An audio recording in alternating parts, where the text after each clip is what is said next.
नमस्कार दोस्तों, आप लोगों का बहुत बहुत स्वागत है हिंदी स्टोरी 319 में।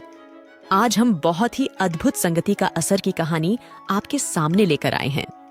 अगर आप पहली बार हमारे चैनल को देख रहे हैं तो हमारे चैनल को सब्सक्राइब कीजिए, लाइक कीजिए और कमेंट में जरूर बताएं किस तरह की कहानी आप सुनना चाहते हैं। एक बार एक राजा शिकार के उद्देश्य से अपने काफिले के साथ किसी जंगल से गुजर रहा था। दूर दूर तक शिकार नजर नहीं आ रहा था। वे धीरे धीरे घनघोर जंगल में प्रवेश करते गए। अभी कुछ ही दूर गए थे कि उन्हें कुछ डाकुओं के छिपने की जगह दिखाई दी। जैसे ही वे उसके पास पहुंचे कि पास के पेड़ पर बैठा तोता बोल पड़ा, पकड़ो पकड़ो, एक राजा आ रहा है, इसके पास बहुत सारा सामान है, लूटो लूटो, जल्दी आओ जल्दी आओ। तोते की आवाज सुनकर सभी डाकू राजा की ओर दौड़ पड़े। डाकुओं को अपनी ओर आते देखकर राजा और उसके सैनिक दौड़कर भाग खड़े हुए। भागते भागते कोसों दूर निकल गए। सामने एक बड़ा सा पेड़ दिखाई दिया। कुछ देर सुस्ताने के लिए उस पेड़ के पास चले गए। जैसे ही पेड़ के पास पहुंचे कि उस पेड़ पर बैठा तोता बोल पड़ा, आओ राजन, हमारे साधु महात्मा की कुटी में आपका स्वागत है। अंदर आइए, पानी पीजिए और विश्राम कर लीजिए।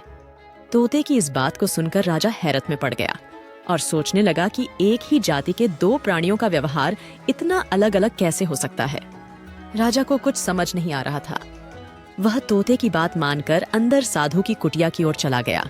साधु महात्मा को प्रणाम कर उनके समीप बैठ गया और अपनी सारी कहानी सुनाई। और फिर धीरे से पूछा, ऋषिवर, इन दोनों तोतों के व्यवहार में आखिर इतना अंतर क्यों है?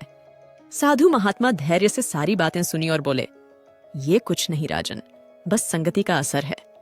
डाकुओं के साथ रहकर तोता भी डाकुओं की तरह व्यवहार करने लगा है और उनकी ही भाषा बोलने लगा है। अर्थात जो जिस वातावरण में रहता है वह वैसा ही बन जाता है।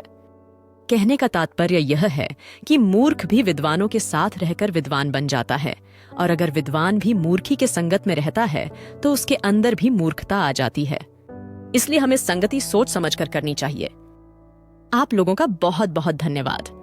इस कहानी को सुनने के लिए अगर आप पहली बार हमारे चैनल को देख रहे हैं, हमारे चैनल को सब्सक्राइब कीजिए और अपने विचार इस वीडियो के कमेंट पर जरूर शेयर करें और यह भी बताएं कि आगे आप किस तरह की कहानी सुनना चाहेंगे। फिर मिलते हैं एक नई वीडियो के साथ। धन्यवाद।